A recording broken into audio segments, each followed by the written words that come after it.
to my YouTube channel. Kali ini kita akan ngebahas bab 3 tentang hukum perusahaan. Yang pertama itu adalah bentuk-bentuk badan usaha, yaitu ada perkumpulan.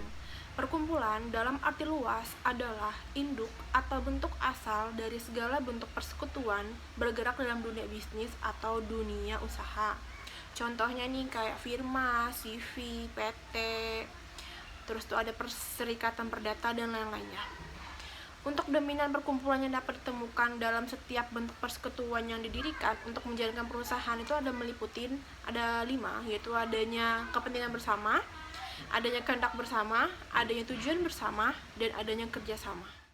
Selanjutnya adalah suatu perkumpulan dikatakan sebagai perkumpulan yang berbadan hukum jika memenuhi syarat sebagai berikut. Yang pertama itu adalah didirikan dengan akta notaris.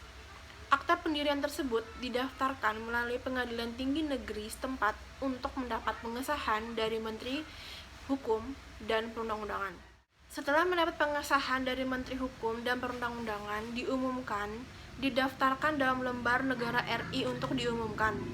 Kemudian, diikuti dengan pendaftaran pada instansi pemerintah terkait, yang termasuk dalam golongan ini adalah PT, koperasi, dan yayasan. Dan untuk perkumpulan yang tidak berbadan hukum itu adalah perkumpulan yang tidak mengikuti syarat-syarat yang tadi sudah saya sebutkan sebelumnya. Dia tidak mengikuti persyaratan itu, berarti dia itu adalah perkumpulan yang tidak memiliki badan hukum. Selanjutnya adalah perusahaan. Setiap bentuk usaha yang menjalankan setiap jenis usaha yang bersifat tetap dan terus-menerus dan didirikan serta berkedudukan dalam wilayah Indonesia untuk tujuan memperoleh keuntungan dan atau laba. Itu ada di pasal 1B UU nomor 3 tahun 1982. Selanjutnya itu adalah pemilik perusahaan. Dalam hal kepemilikan, perusahaan di Indonesia dapat dimiliki oleh satu orang perusahaan perorangan. Dapat dimiliki oleh beberapa orang, seperti halnya perserikatan, perdata, firma, CV, PT. Ada pula perusahaan yang dimiliki oleh negara yang disebut dengan perusahaan negara, contoh kayak BUMN. Selanjutnya adalah dokumen perusahaan. Dokumentasi perusahaan hanya didasarkan pada pasal 6 ayat 1 KUHD yang berbunyi, setiap orang yang menjalankan perusahaan diwajibkan mengadakan catatan-catatan mengenai keadaan kekayaannya menurut syarat-syarat yang diminta oleh perusahaannya sedemikian rupa, sehingga dari catatan itu, setiap waktu dapat diketahui hak-hak dan kewajibannya. Dokumen perusahaan itu meliputi catatan, data, dan atau keterangan yang dibuat dan atau diterima oleh perusahaan dalam rangka pelaksanaan kegiatannya. Selanjutnya adalah jadwal resistensi, adalah jangka waktu penyimpanan dokumen perusahaan yang disusun dalam suatu daftar yang sesuai dengan jenis dan nilai kegunaannya dan dipakai sebagai pedoman pemusnahan dokumen perusahaan. Pasal 1 ayat 3. Selanjutnya adalah pendaftaran perusahaan. Pendaftaran perusahaan diatur dalam UU nomor 3 tahun 1982 tentang wajib daftar perusahaan.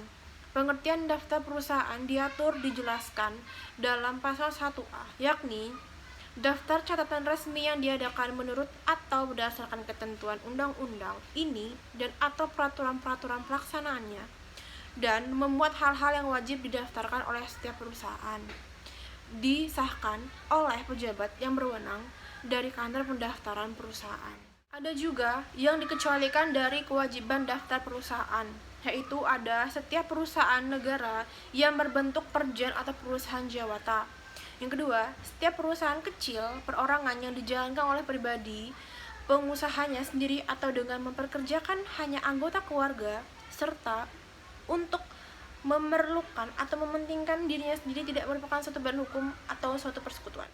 Selanjutnya adalah bentuk-bentuk perusahaan. Yang pertama itu adalah perserikatan perdata. Perserikatan perdata atau Burgerlijk Maatschap bahasa Belandanya itu, atau partnership bahasa Inggrisnya, adalah perjanjian antara dua orang atau lebih yang mengikatkan diri untuk memasukkan sesuatu modal ke dalam perserikatan dengan maksud untuk membagi keuntungan atau manfaat yang diperoleh karenanya dalam pasal 1618 KUH Perdata. Ini adalah cara mendirikan masyab. Untuk mendirikan perseroan itu Tidak diperlukan suatu atau formasi tertentu seperti pembuatan akta otentik, pendaftaran di kepaniteraan pengadilan negeri, maupun pengetahuan dari Menteri Kehakiman. Perseroan ini sudah terbentuk hanya dengan kata sepakat dari para anggota. Selanjutnya itu ada juga dalam pasal 1618 KUH Perdata tidak mengharuskan cara pendiriannya secara tertulis. Perjanjian pendirian Maccap pun masih merupakan perjanjian yang berdasarkan pada pasal 1313 JO 1320 KUH Perdata yang menganut asas konsensualisme. Adapun yang diatur di dalam perseroan ini adalah bagaimana yang harus dimasukkan dalam perseroan, cara kerja perseroan, tujuan kerjasama dalam perseroan, pembagian keuntungan antara para anggota, lamanya perseroan beroperasi, dan hal-hal lain yang dianggap perlu. Dan juga ada suatu masyab yang didirikan dapat mulai berlaku sejak saat perjanjian itu menjadi sempurna. Ada juga syarat sahnya suatu perjanjian, juga harus memenuhi syarat-syarat sebagai berikut. Yang pertama itu adalah tidak bertentangan dengan kesusilaan dan ketertiban umum. Yang kedua, itu adalah mencapai tujuan yang merupakan kepentingan bersama, yaitu keuntungan. Selanjutnya adalah persekutuan firma.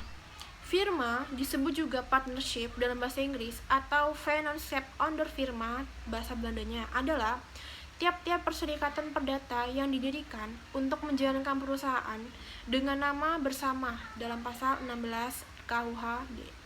Jadi kesimpulannya itu, firma dapat saja dikatakan merupakan perserikatan perdata khusus yang terletak pada dapat menjalankan perusahaan pasal 16 KUHD, dapat memakai nama bersama, mengenal sistem pertanggungjawaban pribadi untuk semua. Selanjutnya adalah persekutuan komoditer atau CV. Pengertiannya itu adalah persekutuan antara seorang atau lebih sekutu yang bertanggung jawab secara pribadi untuk seluruhnya pada suatu pihak, dan seorang atau lebih sekutu yang hanya menyerahkan uang pada pihak lain. Selanjutnya adalah perseroan terbatas. Adapun macam-macam perseroan terbatas atau PT. Yang pertama itu adalah PT terbuka, yaitu adalah limited company. Yang kedua adalah PT tertutup, yaitu adalah private company. Indikator adanya PT tertutup itu modal dasar 20 juta. Indikator PT terbuka di belakang nama PT diberi tanda TBK dan biasanya go public lewat capital market. Contoh yang terbuka itu kayak misalnya kita lihat di logo, misalnya di logo perusahaan itu ada tulisan TBK, itu berarti dia tuh PT yang terbuka karena ada tulisan TBK. Selanjutnya adalah saham. Saham itu ada saham biasa, saham utama kumulatif, saham prioritas, saham pendiri, dan saham bonus. Saham biasa itu adalah saham yang diberikan kepada setiap orang yang memasukin in-break uang kepada PT. Sementara saham utama, saham ini memberikan kepada pemegangnya hak lebih dari saham biasa, hal keuntungan dan atau saldo pada waktu PT bubar. Saham utama kumulatif. Saham ini memberikan kepada pemegangnya hal lebih daripada saham utama. Di samping mempunyai hak atas keuntungan dan atau saldo seperti saham utama, masih diberi hak atas dividen tunggakan. Saham prioritas. Saham yang memberi hak kepada pemiliknya hak berbicara khusus dalam RUPS yang biasanya mempunyai kekuatan mutlak. Saham pendiri. Saham yang diberikan sebagai balas jasa terhadap jasa pada pendiri PT. Saham bonus, saham yang diberikan kepada pemegang saham biasa tanpa ada setoran uang tunai lagi atau benda lain. Sebagai gantinya, hak menagih kepada PT atas dana cadangan atau kelebihan dari modal yang ditetapkan. Jadi itu ada beberapa macam saham dan pengertiannya itu berbeda-beda ya, gengs. Jadi itu kalian bisa kayak membedakannya lewat pengertian tersebut gitu. Oke, sekian penjelasan bab 3 kali ini. Semoga bisa kalian pahami dengan lebih cermat lagi ya, lebih teliti untuk memahami penjelasan yang udah saya jelasin. Terima kasih udah nonton video ini. Jangan lupa like, comment, dan subscribe. Share juga, and see you, bye-bye!